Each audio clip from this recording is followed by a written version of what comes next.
Welcome back everyone to another episode from AMPro Engineering.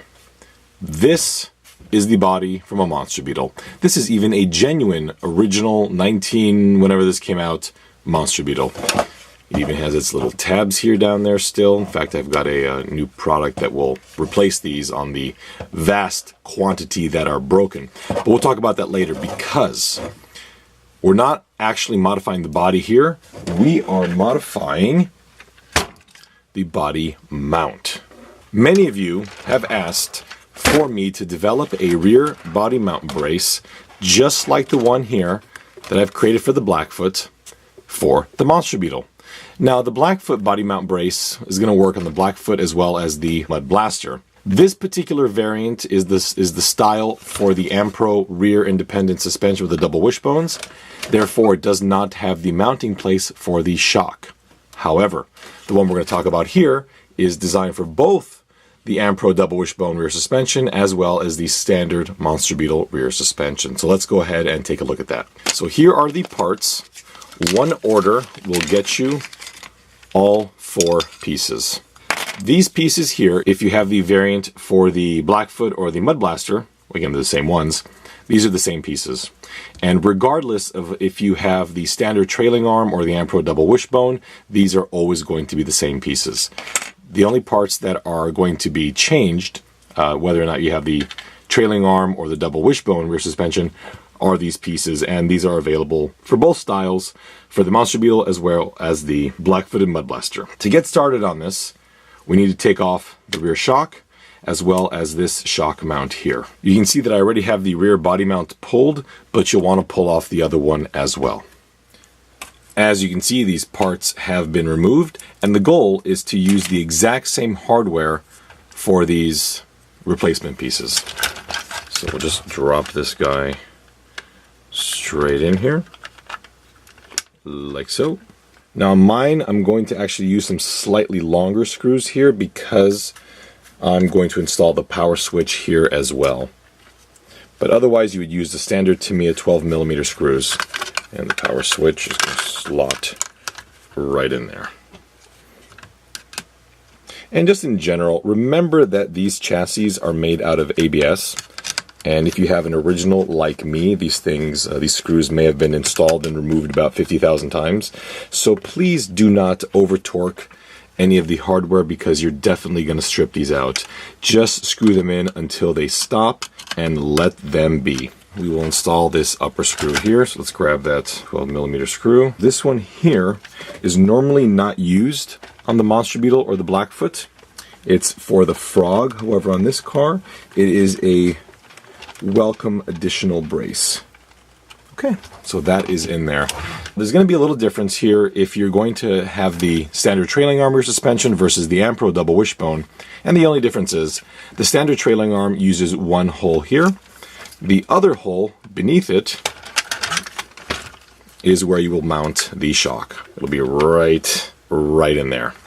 And directly above it is where you're going to mount this one. If you have the double wishbone rear suspension, you can use both of these holes for the brace. I'm going to begin by installing the top one. For this, these holes are actually designed to be, push this through here, slightly too big because I do not believe that Tamiya ever should have used a self-tapping screw up here. I don't think it was a very wise choice. Therefore, for mine, you are going to have to use a machine screw. I like using all Tamiya parts, so that means I will be using a metric machine screw. The screws that I intend to use are 14mm long M3s.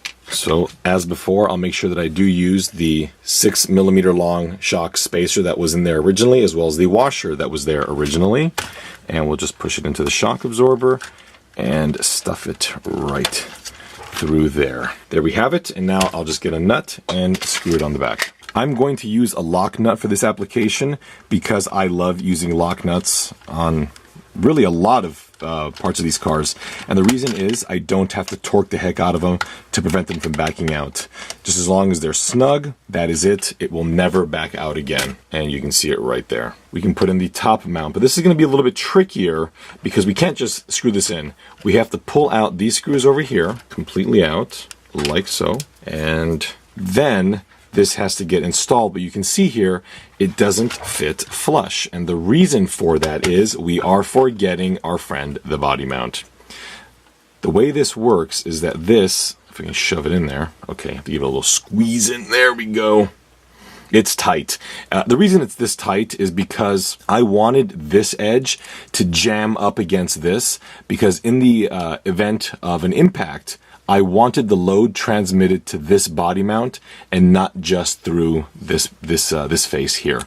So if you can't get this thing to fit all the way flat, give it a little bit of a trim. I mean, this will, if I push it, it'll go in, but just know this is intended to be really, really tight. So we'll put this in here, and now you can see it all lines up perfectly. Well, you probably can't see that, but trust me, it lines up perfectly. I will use another 14mm M3 machine screw and just slide it in there. And then on the other side, we'll get another lock nut. All right, I've got it loose right now because we still have to install the top. So let's line that guy up. If you aren't too hardcore with your Monster Beetle, you should just be able to use the screws that came here, pull the washer off because you really don't need it, and just thread this guy in. I just want to make sure that it actually doesn't, there we go, right in. Okay, and it's in. If you do tend to be a bit on the abusive side, then you want to keep the washer, get yourself a slightly longer self-tapping M3 here. I've got a 12, maybe you go with a 14mm. There it is. I'm going to snug up this front one. So there is the rear body mount. Okay, all the clearances do clear the stock CVA. And these were designed to fit not only this CVA, but the CVAs that are in the re-release Monster Beetles. I unfortunately cannot guarantee that there's not going to be clearance issues with aftermarket shock absorbers. I simply don't have the ability to test however many thousands of shocks are out there and available. But these normally have a lot more bulk in this area and usually have more problems fitting. I'm going to go ahead and do this to the other side and then we'll slap that body on.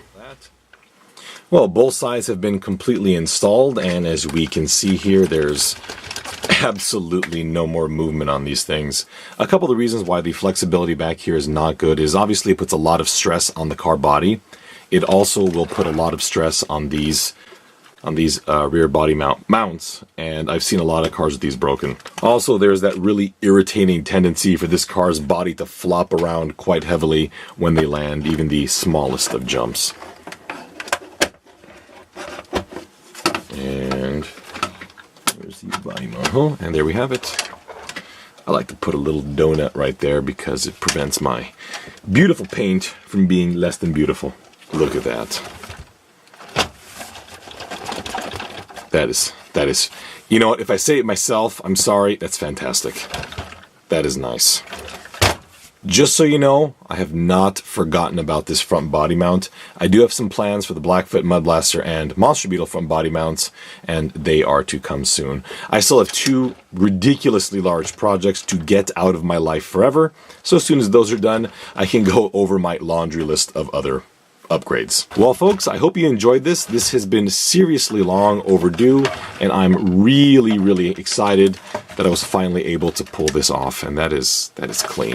It really looks like it's a massively different color on camera. It really isn't. It's not the exact same color, but this red is pretty darn close. Well, everybody, thank you all so much for watching. I have a lot more upgrades for Project Pandemonium coming up very soon, as well as some crazy stuff for the Ford F-150 Blackfoot body. Please subscribe if you like this content, and go ahead and leave a comment if you have any questions. I will do my best to get back to you.